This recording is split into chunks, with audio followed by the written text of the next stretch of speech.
Notinski, Márcia Notinski. Estamos conversando com Márcia Notinski, que mora em Kuppenheim, na Alemanha, e já está lá há 2 anos e meio. Márcia, como está sendo a questão do isolamento na sua cidade? Que é uma cidade que não é pequena, mas não é um grande centro como a gente tem recebido notícias aqui. É uma cidade relativamente pequena, mas assim, tem um grande assim, centro comercial, vamos pensar, porque é uma cidade pequena que abriga uns 5 supermercados grandes. E tem uma rua com vários comércios e parques, né? Tem alguns parques grandes, e a quarentena começou, né, a partir de março com alguns passos, não foi tudo de uma vez só. Mas todos os passos foram rigorosamente seguidos. Então, assim, primeiro, né, reuniões com mais de 100 pessoas, não poderia ter nenhum evento, foi respeitado. Aí, alguns dias depois, foram fechamento dos parques, as pessoas não poderiam se reunir em grupos, fechado. Aí, passou para todas as lojas, ficou só os supermercados e as farmácias, postos de gasolina e bancos, mas também não podia ter muitas pessoas lá dentro, já tinha um controle de isolamento, mesmo quando você saía. Então, você podia sair, no máximo, entre 2 pessoas, ou se fosse da mesma família, mais pessoas, por exemplo, pai, mãe e criança. E o discurso é muito coeso entre os órgãos da saúde, entre a chanceler, entre o presidente. Então, falam a mesma linguagem. A mídia é só assim, o protagonismo da mídia existe, claro, todos os jornais só falam disso, mas baseado num discurso que tem um organismo, né, próprio. Então, tem funcionado, as pessoas entendem, mesmo a parte que a gente vê aí no Brasil, né, das igrejas que ficaram muito incomodadas com o isolamento social e com o fechamento das igrejas, aqui eles colocam diariamente algum padre, algum pastor, para falar da importância do isolamento. Então, o discurso é coeso. Na sua cidade, quantos casos foram relatados e se houve alguma morte também teve nessa região? Olha, aqui a gente considera não só a minha cidade, eles não falam para a cidade, eles falam por o nome da cidade maior que tem aqui, se chama Rastatt. Então, é o distrito de Rastatt e a minha cidade está acoplada a isso. Então, assim, aqui teve uma média, eu não sei te precisar agora, porque eles não falam das cidades, eles falam mais do estado. O terceiro estado mais atingido é o nosso estado. Tá? Então, tem a Bavária, tem a região lá de Nordrhein-Westfalen, que foi uma das grandes, e a nossa também, é onde tem mais casos verificados. Tá, dos 80... Pode falar. Não, no caso do isolamento, houve a necessidade do apoio policial ou está sendo uma coisa consensual na população? Tem o apoio policial, mas não para reprimir, simplesmente para ver se está tudo funcionando como eles querem. Por exemplo, o fechamento da praça com aquela fita amarela.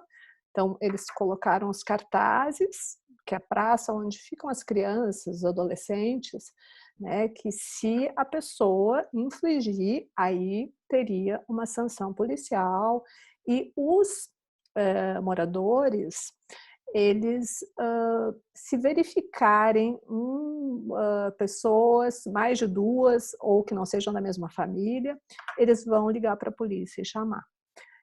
Ontem mesmo eu encontrei uma vizinha que ela disse, eu vi uns adolescentes, eles estavam em 5, e eu liguei para a polícia, porque isso não é certo. É Então, assim, para respeitar. Na questão do abastecimento, houve desabastecimento na sua região ou foi tudo normal desde os primeiros passos do isolamento? Curiosamente, houve desabastecimento de alguns produtos, né? Macarrão, arroz, papel higiênico, né? Então, isso você não encontrava em lugar nenhum, porque eu acho que os alemães têm, né, um resquício do tempo da guerra e esses produtos eles querem, né, se abater para a quarentena, para manter. Mas foi assim, muito rápido, né? Foi até antes mesmo da quarentena. Os alemães já se adiantando à quarentena. Isso foi curioso também. Não havia ainda nada formalizado sobre a quarentena e as pessoas já estavam ficando em casa antes de ser pedido. Porque aqui a gente tem muito perto o que está acontecendo na Itália e na Alsácia, né? Então, assim, nem precisa alguém vir te falar. Tá sendo, né, algo assim que nós temos a vivência. Então, quando fecharam a fronteira da França conosco, que é só o rio que separa, né, o Reno que nos separa. Ali, quando a França fechou a fronteira, você já começa a ver um movimento estranho dos dois lados. E a gente viu que a coisa era séria. E quando a chanceler, que não dá nenhuma entrevista, assim, que não é que ela não dá uma entrevista, ela não fala, ela não faz pronunciamentos públicos na TV. Ela está há 14 anos no poder, e essa primeira vez, fora Natal, Ano Novo, ela costuma falar no Ano Novo, desejar Feliz Ano Novo, tal, para os alemães, mas ela não fala diretamente. Então é a primeira vez em 14 anos. Então todo mundo sabe que a coisa é séria. Né? Parecia assim um acontecimento, as pessoas pararam na frente da televisão para ouvi-la falar. E ela começa já o discurso falando: eu venho aqui para falar uma coisa séria, isso é muito sério. Então ali bastou. No outro dia, o comportamento do alemão já era outro. Já não existia mais o alemão do dia anterior. Foi um fechamento, assim, em si, um silêncio. Era uma coisa, realmente tocou, né? E ninguém passou ali incólume por aquele discurso da Angela. E aí passou o tempo, né? A semana passada veio o presidente, que é o representante, ele tem um papel representativo, mas ele fala a mesma coisa. O ministro da Saúde, que é um jovem, super jovem, tem 39 anos, ele também, né, corrobora o discurso, todos alinhados, né? Tem algo assim, não tem assim uma dúvida, plantar uma dúvida que não é grave, não, é muito grave, é muito sério. E já se começa a falar numa abertura, de sair gradualmente do isolamento ou ainda não? Sim, agora, semana passada, né, a Angela Merkel falou novamente sobre uma abertura muito cautelosa, ainda mantendo o isolamento social, ainda mantendo a maioria das grandes lojas fechadas, vai abrir pequenos comércios, mas não pode ter mais de 2, 3 pessoas dentro, né? Lojas com menos de 800 metros quadrados podem abrir. Mas assim, não pode formar fila na rua, e tem que ter todo o equipamento de higiene. Então tem que ter, para as pessoas entrarem, a higienização das mãos, tem que estar de máscara. Então tem algumas coisas. E não é assim, ela fala, não vai ter uma punição, não é uma obrigação, mas é uma recomendação, e uma recomendação importante. Só que aí ela fala e a recomendação meio que vira uma lei. No outro dia as pessoas arranjaram máscaras, todo mundo está de máscara.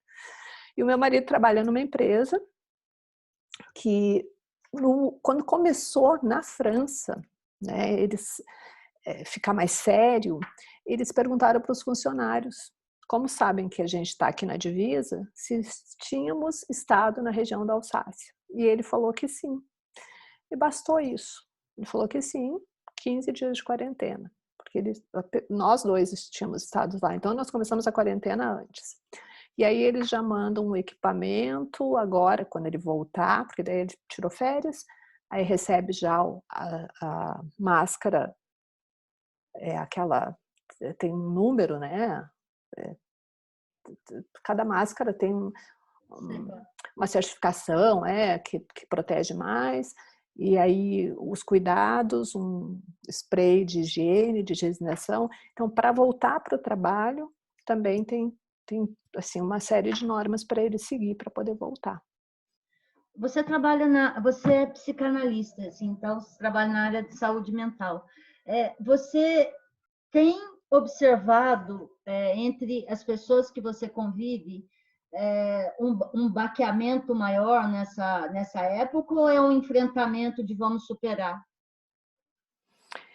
Olha, Lu, eu trabalho com pessoas que moram aqui na Europa, então eu tenho uma paciente que mora na França, tem outra que mora na Dinamarca, uma de Portugal, e a experiência aqui na própria Alemanha.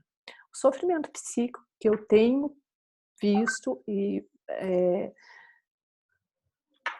no Brasil. No Brasil. Ou das pessoas que têm conexões muito fortes com o Brasil, que têm familiares no Brasil, moram aqui. Assim, a preocupação maior é com o Brasil. Porque, de alguma forma, num discurso do presidente aqui, o o nome dele, Frank-Walter Steinmeier, ele vai até a TV e fala assim: eu só quero pedir para vocês paciência e solidariedade.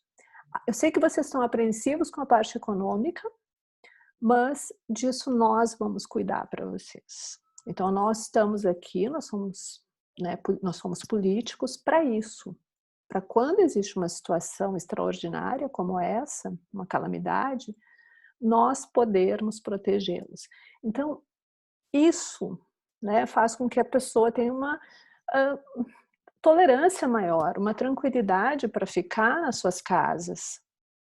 Elas sabem que tem um respaldo aí, que as pessoas, por exemplo, que tinham um negócio pequeno, um salão de beleza, um mercadinho, alguma coisa, tiveram 5.000 euros de ajuda do governo. As pessoas que tinham um negócio com 5 ou 6 funcionários, né, tiveram 25.000, 15.000, dependia do tamanho. E ela conseguiu, né, trazer isso rápido para as pessoas.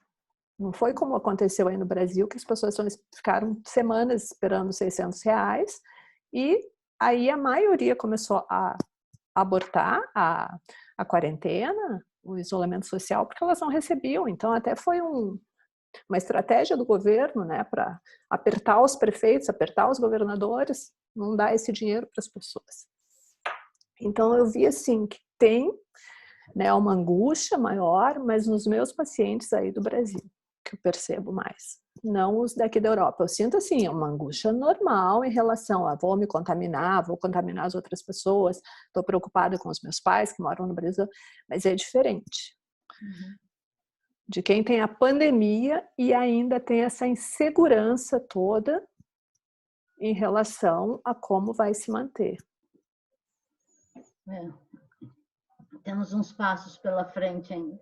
Márcia, eu queria te agradecer muito essa conversa e que a gente volte a conversar mais adiante quando o isolamento for sendo afrouxado, para você contar para mim como está sendo. Tá bom, então. Então tá. Um abraço para você e até mais. Até mais. Tchau, tchau.